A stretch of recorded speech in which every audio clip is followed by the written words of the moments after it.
Kanalıma hoş geldiniz. Bugün sizlere yapımı farklı, el açması, çıtır, peynirli börek tarifi vereceğim. Bugüne kadar benim tarzımda yapılan bir içeriğe rastlamadım. Umarım beğenirsiniz. İyi seyirler dilerim.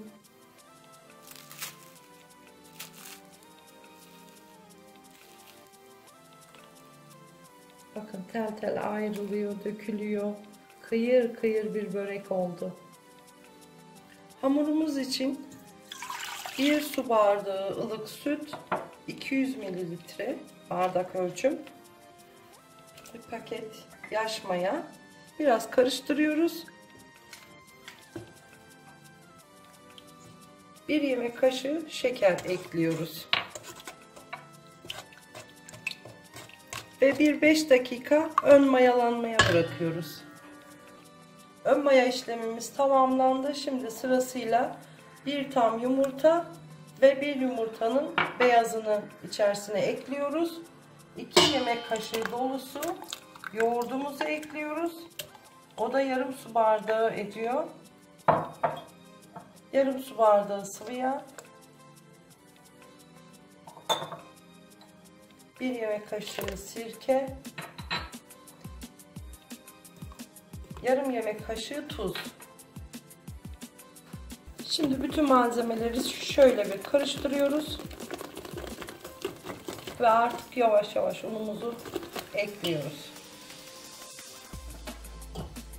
5 su bardağı unum var. Bir kısmını koyuyorum. Şimdi hamurumuzu yoğurmakla başlıyoruz. Ara ara da unumuzu ilave ediyoruz.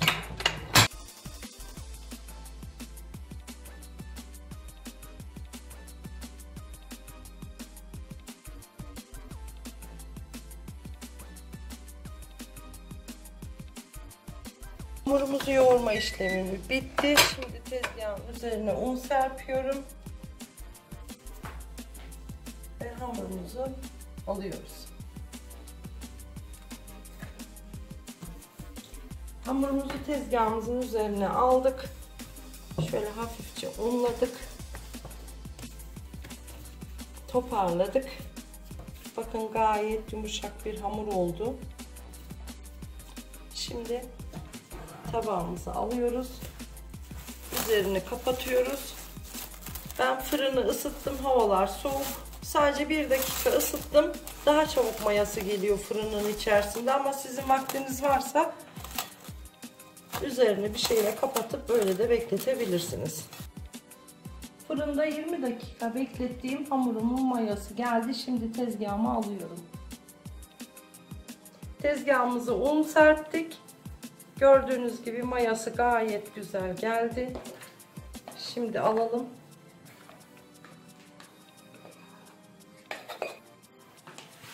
Ellerinizi şöyle unlayın, yapışmasın hamura.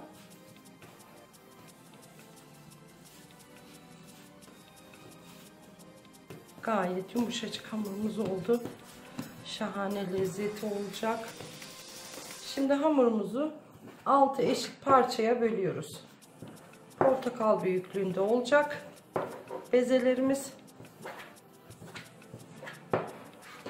Ve her birinden şöyle elimizde beze yapıyoruz.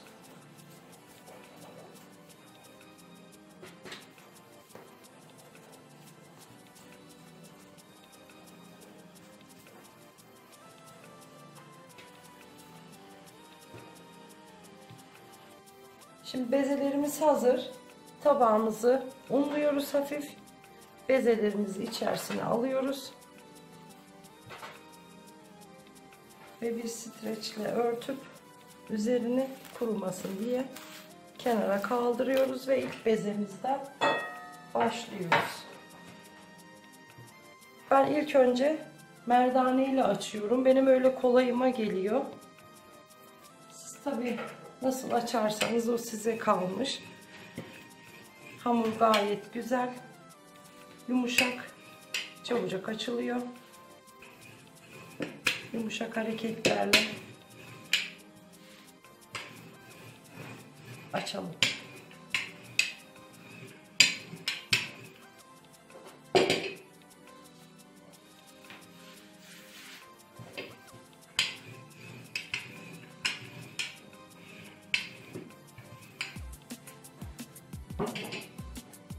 Şimdi tekrar un serpiyoruz. Şimdi yufkamızı oklava yardımı ile açmaya devam.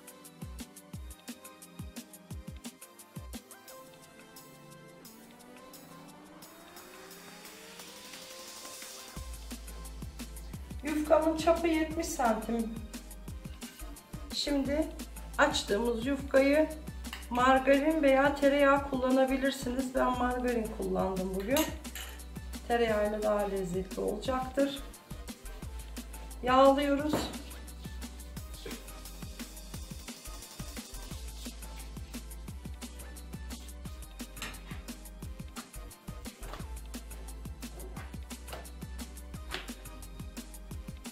Şimdi katlıyoruz. Zarf şeklinde, gözleme şeklinde katlıyoruz. Katladığımız yerleri de yağlıyoruz.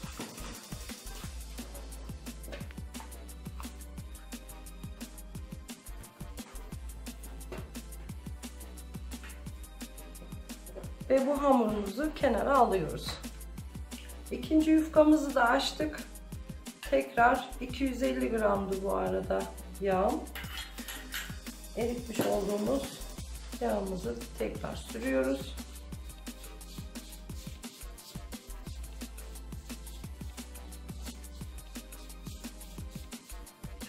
Ve yapmış olduğumuz ilk bezeyi içine alıyoruz. Ve katlıyoruz. Bütün yufkalarımızı bu şekilde iç içe katlayacağız.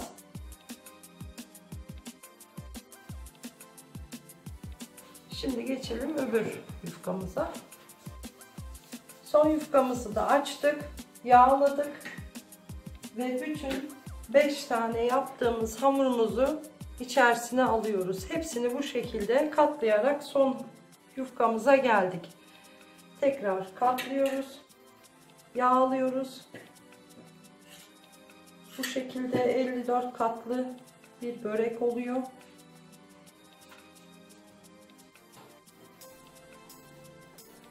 Çünkü şimdi alttaki 1, bu 2, bu 3. kat.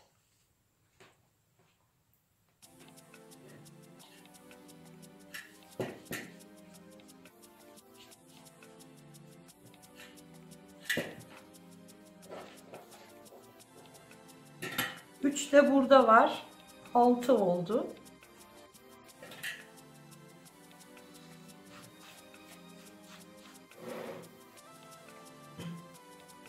Üç de buradaki katlarımız 9. 9 kere 6, 54 katlı bir böreğimiz oldu. Şimdi tamamladık. Bir 5 dakika dinlendirip poğaçalarımızı yapmaya başlıyoruz. İç harcımızı hazırlayana kadar hamurumuzu beklettik. 250 gram kadar beyaz peynir kullandım. Şimdi hamurumuzu 5 eşit parçaya bölüyoruz.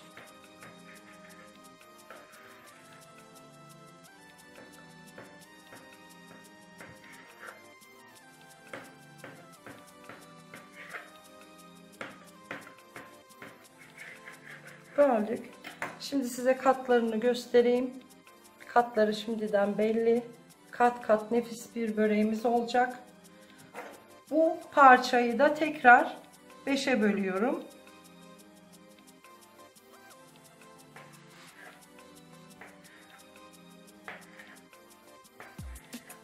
Bu kadar. Şimdi hamurumuzu yuvarlak bir biçimde açmaya çalışıyorum elimle.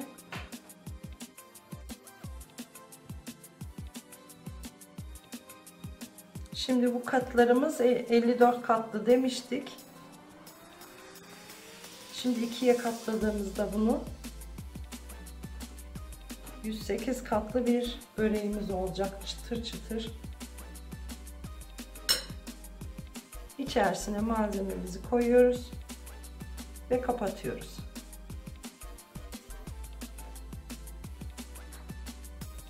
Bu şekilde tepsimizi alıyoruz. Tekrar öbür parçamızı da elimizle açıyoruz.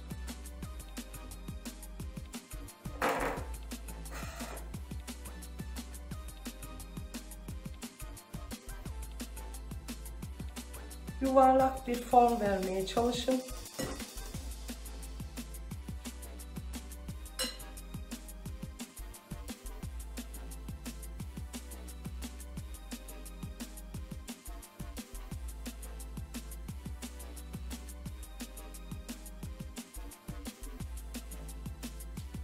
Son bezemiz de tamam.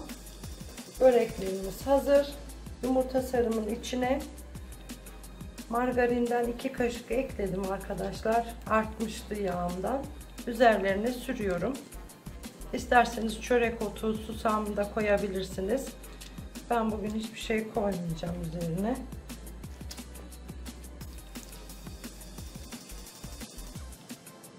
Önceden ısıtılmış 190-200 derecelik fırında alt üst pişene kadar pişireceğiz. Fırınlar farklılık gösterebilir. Onun için dikkat etmeniz gerekiyor. 2 tepsi böreğimiz çıktı. 5 su bardağı undan. Siz dilerseniz azaltırsınız veya çoğaltırsınız. Böreklerimiz 25-30 dakika içerisinde pişti arkadaşlar. Şimdi alıyoruz ilk tepsimizi. Bakın alt üst gayet güzel piştiler. Şimdi soğumaya bırakıyoruz. Böreklerimiz servise hazır. Umarım beğenmişsinizdir. Kanalıma abone olup beğenilerinizi unutmayın. Sağlıkla kalın, hoşça kalın.